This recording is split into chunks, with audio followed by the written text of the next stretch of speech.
Hello everyone, welcome back to your property. आज हम transfer of property act के section 27, 28, 29 और 30 को सिंपल लैंग्वेज में समझेंगे इजी एग्जांपल्स और बुक इलस्ट्रेशन के साथ।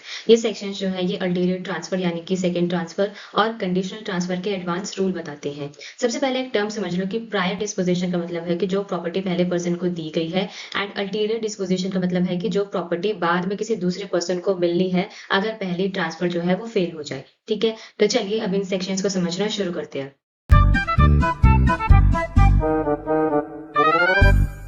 सेक्शन 27 जो है ये बताता है कि अगर प्रॉपर्टी पहले ए जो है वो बी को ट्रांसफर की गई है, ए टू बी को ट्रांसफर की गई और उसी ट्रांजैक्शन में लिखा गया कि अगर बी का इंटरेस्ट फेल हो जाए तो प्रॉपर्टी सी को मिलेगी।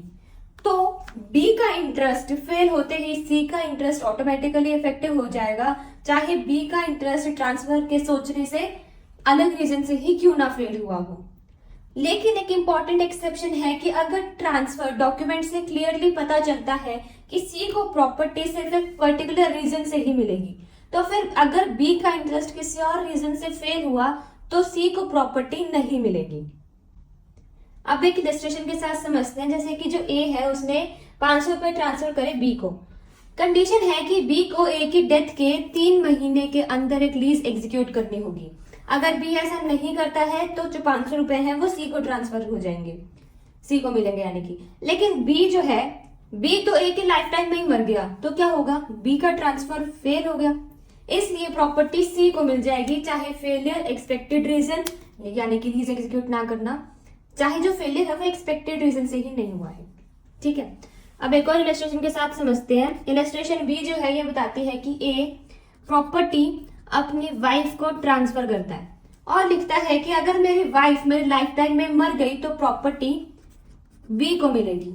लेकिन एक्सीडेंट में दोनों एक साथ मर गए, ये प्रूव ही नहीं हो सका कि वाइफ पहले मरी थी या फिर ए। रिक्वायर्ड कंडीशन प्रूव नहीं हुई, इसलिए बी को प्रॉपर्टी नहीं मिलेगी। फिर नेक्स्ट हम बात करते हैं सेक्शन 28 के बारे में। ये बताता है कि लॉ अलाउ करता है कि ट्रांसफरर ये लिख सकता है कि अगर एक स्पेसिफाइड अनसर्टेन इवेंट हो जाए तो प्रॉपर्टी दूसरे पर्सन को चली जाएगी, या अगर स्पेसिफाइड अनसर्टेन इवेंट ना हो तो प्रॉपर्टी दूसरे पर्सन को मिलेगी। यानी फ्यूचर इवेंट के बेसिस पर प्रॉपर्टी शिफ्ट हो सकती है। एक एग्जांपल लेते हैं। ए प्रॉपर्टी बी को देता है, कंडीशन है कि अगर बी जो है वो IAS बन जाए तो प्रॉपर्टी सी को चली जाएगी, यहां फ्यूचर अनसर्टेन इवेंट है।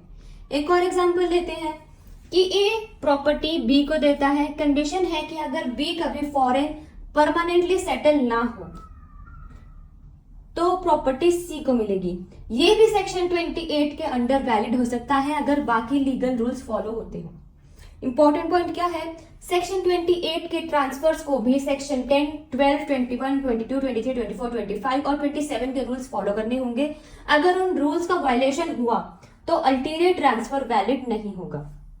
अब नेक्स्ट हम बात करते हैं सेक्शन 29 के बारे में। सेक्शन 28 के अंडर जो अल्टीरियर ट्रांसफर है वो तब भी इफेक्टिव होगा जब उसकी कंडीशन स्ट्रिक्टली फुलफिल हो, यहाँ सब्सटैंशियल कंप्लायंस नहीं चलेगी। सेक्शन 26 में सब्सटैंशियल कंप्लायंस का रूल था, लेकिन सेक्शन 29 में स्ट्रिक्ट कंप्लायंस कंपल्सरी है। जैसे कि एक इलस्ट्रेशन के साथ समझते हैं।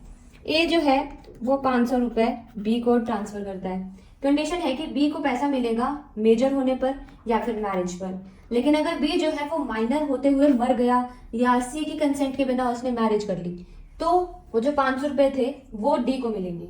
अब क्या हुआ कि बी ने 17 साल की एज में सी की कंसेंट के बिना शादी कर ली, कंडीशन एग्जैक्टली वायलेट हुई, इसीलिए जो 500 रुपए था वो ट्रांसफर हो जाएंगे डी को। अब नेक्स्ट बात करते हैं सेक्शन 30 के बारे में। ये बताता है कि अगर प्रायर ट्रांसफर वैलिड है लेकिन अल्टीरियर ट्रांसफर इनवैलिड है तो इसका इफेक्ट पहले ट्रांसफर पर नहीं पड़ेगा, यानी पहला ट्रांसफर बिल्कुल वैलिड रहेगा, सिर्फ बाद वाला ट्रांसफर इनवैलिड होगा।